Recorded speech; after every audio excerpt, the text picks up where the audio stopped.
วันนี้เราจะสาธยายธรรมเจติยสูตรนะครับ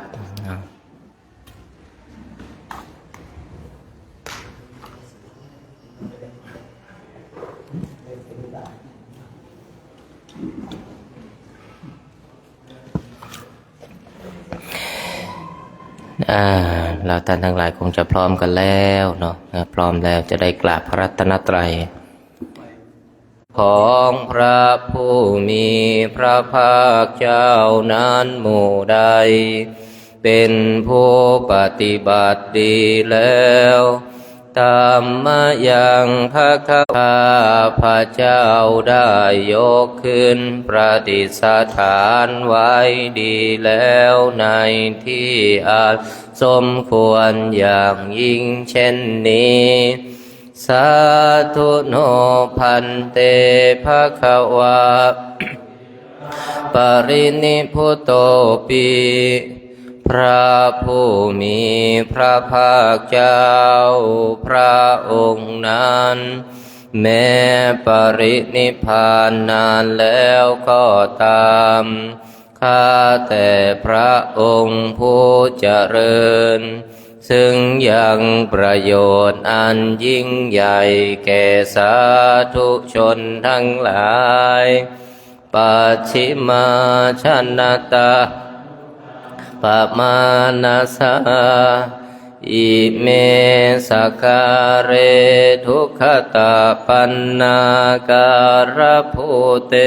ปฏิคันหาตุขอจงรับเครื่องสักการะบรรณาการของคนยากทั้งหลายเหล่านี้ด้วยเพื่ออนุเคราะห์แก่ประชุมชนผู้เกิดแล้วในภายหลังด้วยอัมหังกังที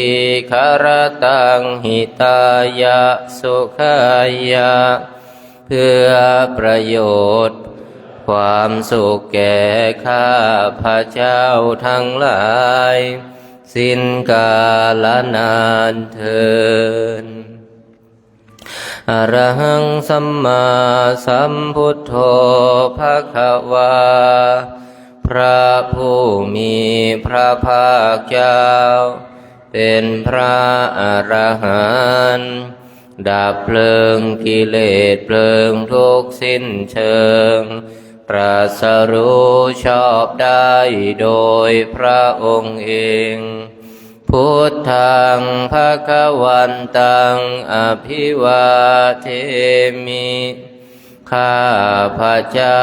อภิวาทพระผู้มีพระภาคเจ้าผู้รู้ผู้ตื่นผู้เบิกบานกล่าวสวากขาโตภควตาธัมโมพระธรรมเป็นธรรมที่พระผู้มีพระภาคเจ้าตรัสไว้ดีแล้วธัมมังนัมมัสสามิข้าพระเจ้านมัสการพระธรรมสุปฏิปันโนภควโตสาวกสังโฆพระสงฆ์สาวกของพระผู้มีพระภาคเจ้าปฏิบัติดีแล้วสังฆังนามามิข้าพระเจ้านอบน้อมพระสงฆ์หันธรรมยังพุทธัสสะภะคะวะโตปุพพาคณมการังกะโรมาเสนะโมตัสสะภะคะวะโตอะระหะโตสัมมาสัมพุทธัสสะนะโมตัสสะภะคะวะโตสัมมาสัมพุทธัสสะ นะโมตัสสะภะคะวะโตอะระหะโตตัสสะขอนอบน้อมแด่พระผู้มีพระภาคเจ้าพระองค์นั้นซึ่งเป็นผู้ไกลจากกิเลสตรัสรู้ชอบได้โดยพระองค์เองนิมนต์นั่งพับเพียบครับ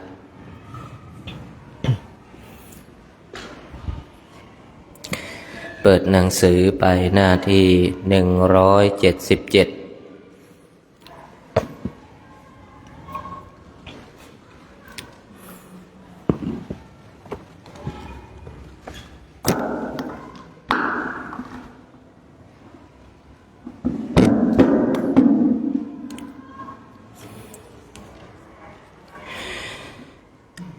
หันธรรมยังธรรมเจติยสุตตปัฏฐังพนามาเสพระเจ้าประเสนที่โกศลเสด็จเข้าไปยังพระวิหารทรงศพพระเศียรลงแทบพระยุคลบาทของพระมีพระภาคทรงจูบพระยุคลบาทของพระผู้มีพระภาคด้วยพระโอษฐ์ทรงนวดพระยุคลบาทด้วยพระหัตถ์และทรงประกาศพระนามว่าข้าแต่พระองค์ผู้เจริญหม่อมฉันคือพระเจ้าประเสนที่โกศลแต่พระองค์ผู้เจริญหม่อมฉันคือพระเจ้าประเสนที่โกศลพระผู้มีพระภาคตรัสถามว่ามหาบพิตรทรงเห็นอำนาจประโยชน์อะไรจึงทรงกระทำการเคารพนอบน้อมเป็นอย่างยิ่งเห็นปานนี้ในสรีระนี้และทรงแสดงอาการฉันมิตรพระเจ้าประเสนที่โกศลกราบทูลว่าข้าแต่พระองค์ผู้เจริญหม่อมฉันมีความเลื่อมใสในธรรมในมีพระภาคว่าพระผู้มีพระภาคตรัสรู้เองโดยชอบพระธรรมอันพระผู้มีพระภาคตรัสดีแล้วพระสงฆ์สาวกของมีพระภาคปฏิบัติดีแล้วข้าแต่พระองค์ผู้เจริญขอประทานพระวโรกาสหม่อมฉันเห็นสมณพราหมณ์พวกหนึ่งประพฤติพรหมจรรย์กำหนดที่สุด10 ปีบ้าง20 ปีบ้าง30 ปีบ้าง40 ปีบ้างสมัยต่อมามณพราหมณ์เหล่านั้นอาบน้ำดำเกล้ารูปไล้เป็นอย่างดีแต่งผมและนวดบำเรอตนให้เอิบอิ่มพรั่งพร้อมไปด้วยเป็นจากกามคุณข้าแต่พระองค์ผู้เจริญแต่หม่อมฉันได้เห็นภิกษุทั้งหลายในธรรมวินัยนี้ประพฤติพรหมจรรย์บริบูรณ์มีชีวิตเป็นที่สุดจนตลอดชีวิตอันหนึ่งหม่อมฉันมิได้เห็นพรหมจรรย์อื่นอันบริสุทธิ์บริบูรณ์อย่างนี้นอกจากธรรมวินัยนี้ข้าแต่พระองค์ผู้เจริญแม้ข้อนี้ก็เป็นความใสในธรรมในพระผู้มีพระภาคของหม่อมฉันว่าพระผู้มีพระภาคตรัสรู้เองโดยชอบพระธรรมอัน พระภาคดีแล้วพระสงฆ์สาวกของพระผู้มีพระภาคปฏิบัติดีแล้วข้าแต่พระองค์ผู้เจริญ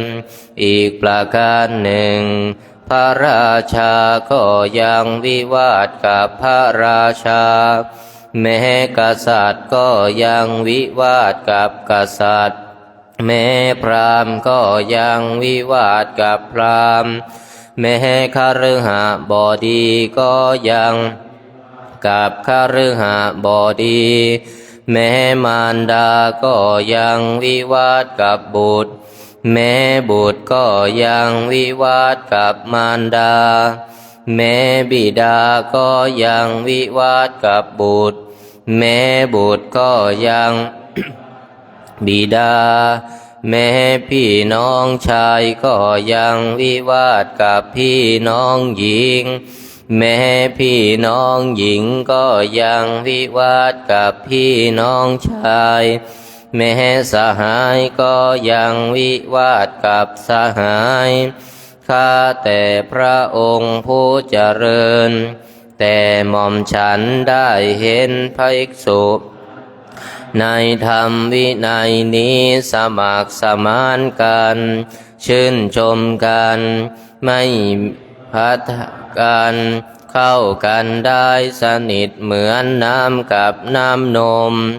มองดูกันและกันด้วยจักษุอันเปี่ยมด้วยความรักอยู่ข้าแต่พระองค์ผู้เจริญหม่อมฉันไม่เคยเห็นบริษัทอื่นที่สมัครสมานกันอย่างนี้นอกจากธรรมวินัยนี้ข้าแต่พระองค์ผู้เจริญแม้ข้อนี้ก็เป็นความในธรรมในพระผู้มีพระภาคของหม่อมฉันข้าแต่พระองค์ผู้เจริญอีกประการหนึ่งหม่อมฉันเดินเที่ยวไปตามอารามทุกอารามตามอุทยานทุกอุทยานอยู่เนืองในที่นั้นหม่อมฉันได้เห็นสมณพราหมณ์พวกหนึ่งสูบผอมเศร้าหมองมีผิวพรรณไม่ผ่องใสผอมเหลืองตัวสะพรั่งไปด้วยเส้นเอ็นดูเหมือนว่าจะไม่ตั้งใจดูแลตนผู้เจริญแต่หม่อมฉันได้เห็นภิกษุทั้งหลายในธรรมวินัยนี้ร่าเริงยิ่งนักมีใจชื่นบานมีรูปอันน่ายินดีมีอินทรีย์เอิบอิ่มมีความขวนขวายน้อยมีขนอันตกเลี้ยงชีพด้วยของที่ผู้อื่นให้มีใจดังมฤกอยู่ข้าแต่พระองค์ผู้เจริญฉันได้มีความคิดว่าท่านเหล่านี้คงรู้คุณวิเศษยิ่งขึ้นไปกว่าเดิมในศาสนาของพระผู้มีพระภาคเป็นแน่ข้าแต่พระองค์ผู้เจริญ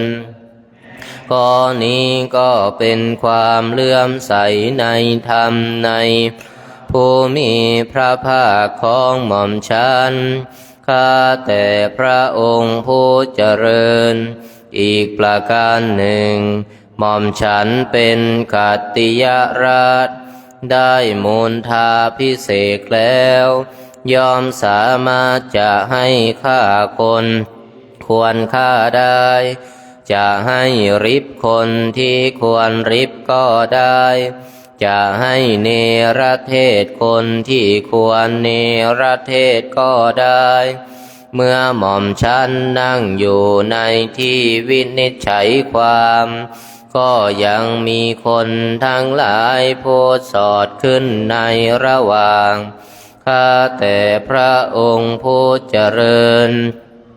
หม่อมฉันได้เห็นภิกษุทั้งหลายในธรรมวินัยนี้ในสมัยใดพระผู้มีพระภาคทรงแสดงธรรมแก่บริษัทหลายร้อย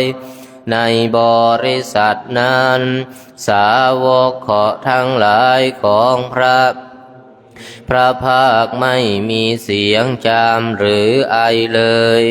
ข้าแต่พระองค์ผู้เจริญเรื่องเคยมีมาแล้วพระผู้มีพระภาคทรงแสดงธรรมแก่บริษัทหลายร้อยในบริษัทนั้น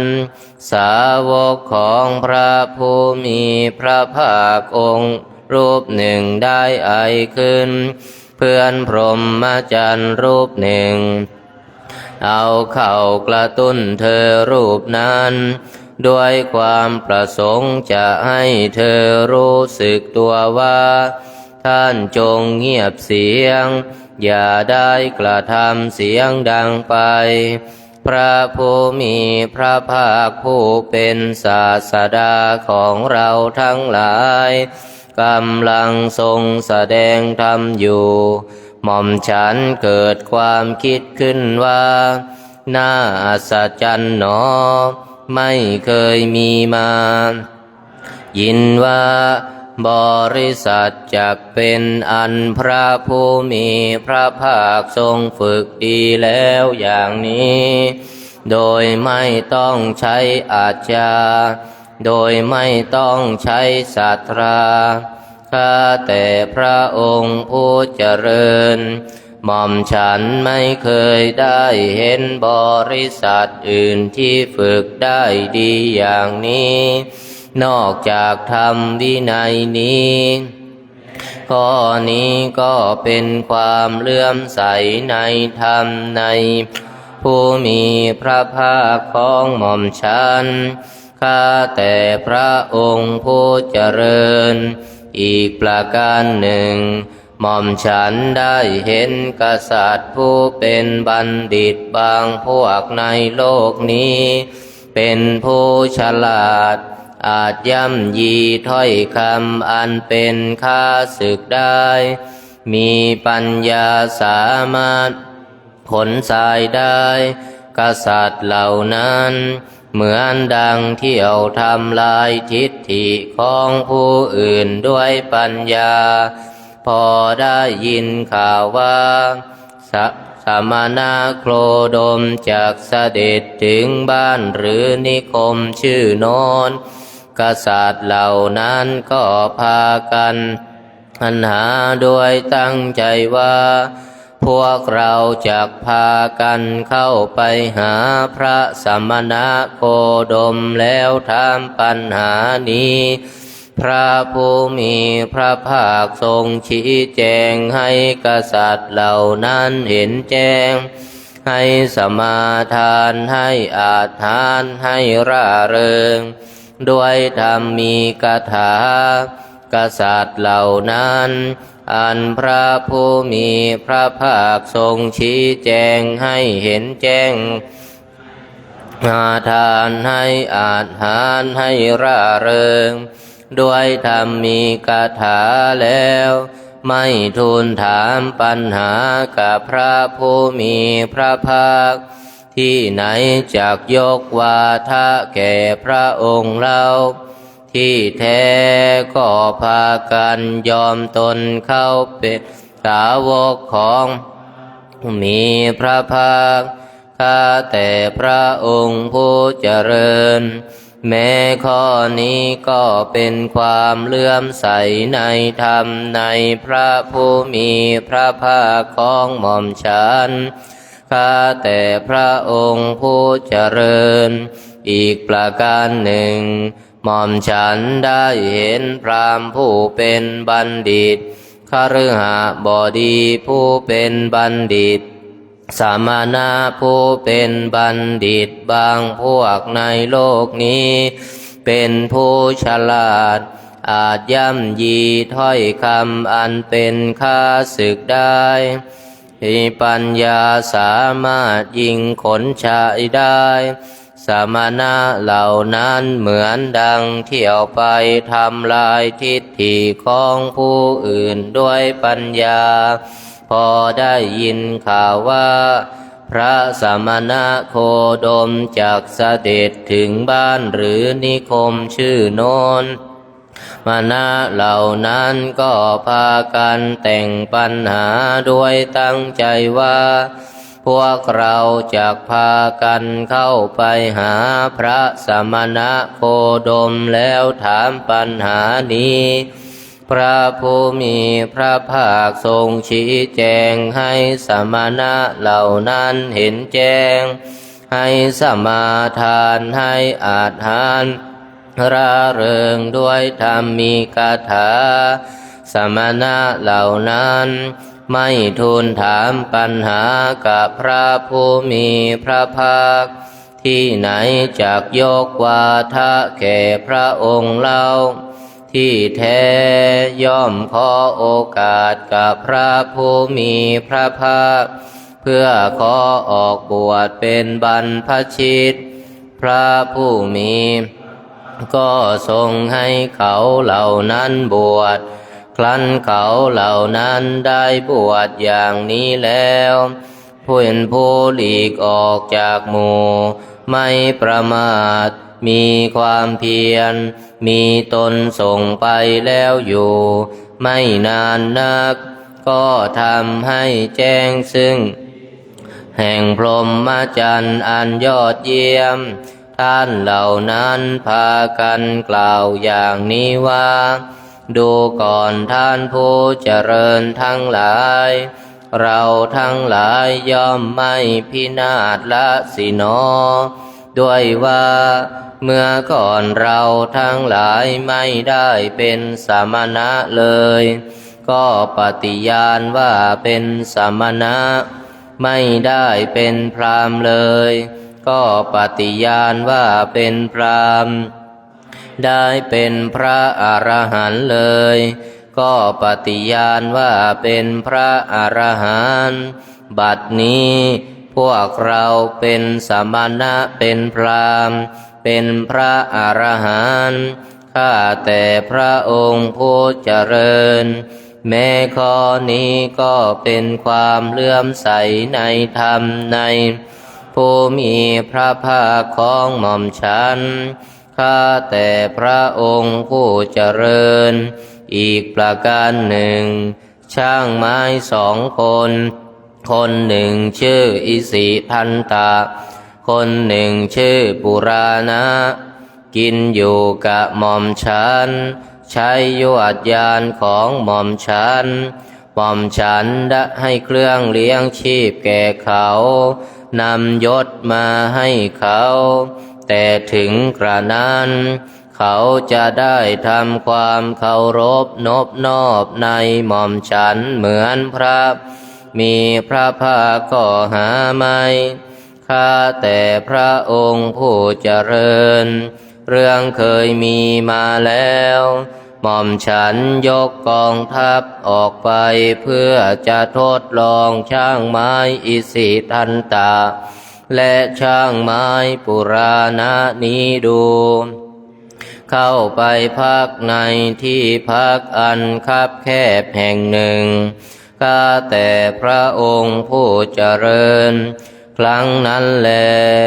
นายช่างอิสิทันตะและนายช่างปุรานะเหล่านี้ยังการให้ล่วงไป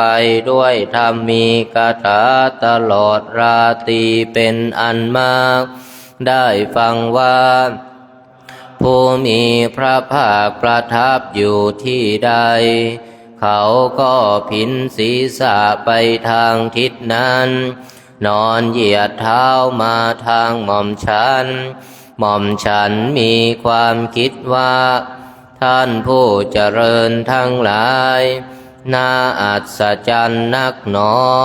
ไม่เคยมีมาแล้วหนอนายช่างอิสิทันตะและนายช่างปุรานะเหล่านี้กินอยู่กับเราใช้ยวดยานก็ของเราเลี้ยงชีพแก่เขา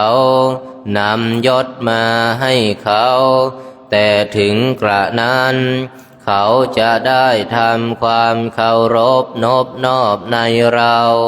เหมือนในพระผู้มีพระภาคก็หาไม่ท่านเหล่านั้นคงจะรู้คุณวิเศษยิ่งขึ้นไปกว่าเดิมศาสนาของพระผู้มีพระภาคพระองค์นั้นเป็นแน่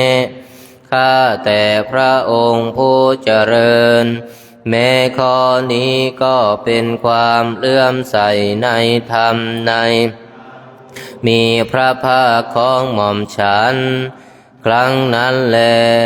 เมื่อพระเจ้าประเสนที่โกศลเสด็จไปแล้วไม่นานพระผู้มีพระภาคตรัสเรียกษุทั้งหลายมาตรัสว่าดูก่อนภิกษุทั้งหลายพระเจ้าประเสนที่โกศลพระองค์นี้ตรัสทำเจดีย์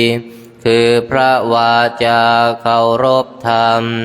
ทรงลุกจากที่ประทับนั่งแล้วเสด็จหลีกไปก่อนภิกษุทั้งหลายเธอทั้งหลายจงเรียนธรรมเจดีย์นี้ไว้จงทรงจำธรรมเจดีย์นี้ไว้ดูก่อนภิกษุทั้งหลาย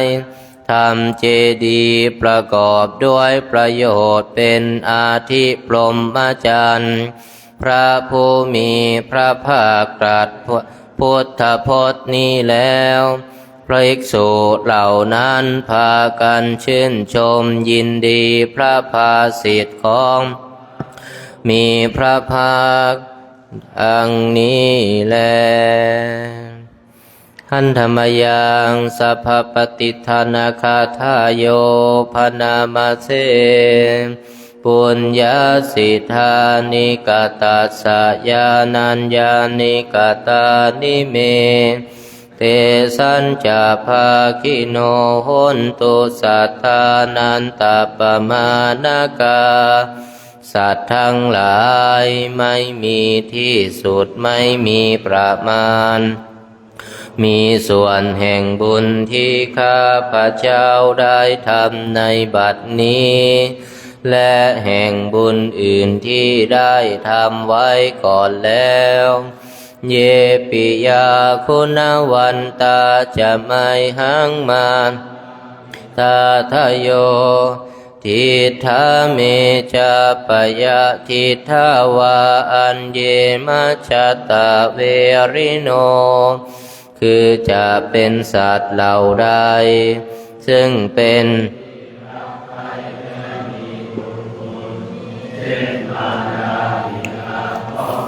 พระเจ้าเป็นต้นก็ดีที่ข้าพระเจ้าเห็นแล้วหรือไม่ได้เห็นก็ดีเหล่าอื่นที่เป็นกลางกลางหรือเป็นคู่เวรกันก็ดีสัตตาติทันติโลกัสสมิงเตภูมาจตุโยนิกาปัญเจกจตุโวการามรันตาภวะภเวสัตว์ทั้งหลายตั้งอยู่ในโลกอยู่ในภูมิทั้งสามอยู่ในกำเนิดทั้งสี่มีขันธ์ห้าขันธ์มีขันธ์เดียวสี่ขันธ์กำลังท่องเที่ยวอยู่ในภพน้อยภพใหญ่ก็ดียาตังเยปฏิทานัมเมอนุโมทันตุเตสยังเยจิมังนัปปชานันติเทวาเตสังนิเวทยุงสัตว์เหล่าใดรู้ส่วนบุญพระเจ้าแผ่ให้แล้วสัตว์เหล่านั้นจงอนุโมทนาเองเถิดส่วนสัตว์เหล่าใดยังไม่รู้ส่วนบุญนี้ขอเทวดาทั้งหลายจงบอกสัตว์เหล่านั้นให้รู้ มหยาทินนานะปุญญานังอนุโมทนาเหตุนาเพสัตตาสัทธาโหนตุอเวราสุขชีวิโนเขมาปะทันจะปะปนตุเตสะสาชิสะตังสุภาเพราะเหตุที่ได้อนุโมทนาส่วนบุญที่ข้าพระเจ้าแผ่ให้แล้วสัตว์ทั้งหลายทั้งปวงเป็นผู้ไม่มีเวรอยู่เป็นสุขทุกเมื่อจงถึงบทอันเกษมกล่าวคือพระนิพพานความปรารถนาที่ดีงามของสัตว์เหล่านั้นจงสำเร็จเถิด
ตอนนี้เรานั่งสงบสักแป๊บหนึ่งเนาะเพราะว่าในเช้านี้ได้กราบรัตนานิมนต์พระเดชพระคุณหลวงพ่อได้มาพูดคุยกับเราท่านทั้งหลายกันแต่ว่าพระเดชพระคุณหลวงพ่อท่านก็มีภารกิจมีหน้าที่เนาะก่อนที่พระเดชพระคุณหลวงพ่อจะมาเราก็นั่งสงบเนาะสบายทำจิตใจของเราให้ดีทำจิตใจของเราให้ผ่องใสทำจิตใจของเราให้เบิกบานถึงแม้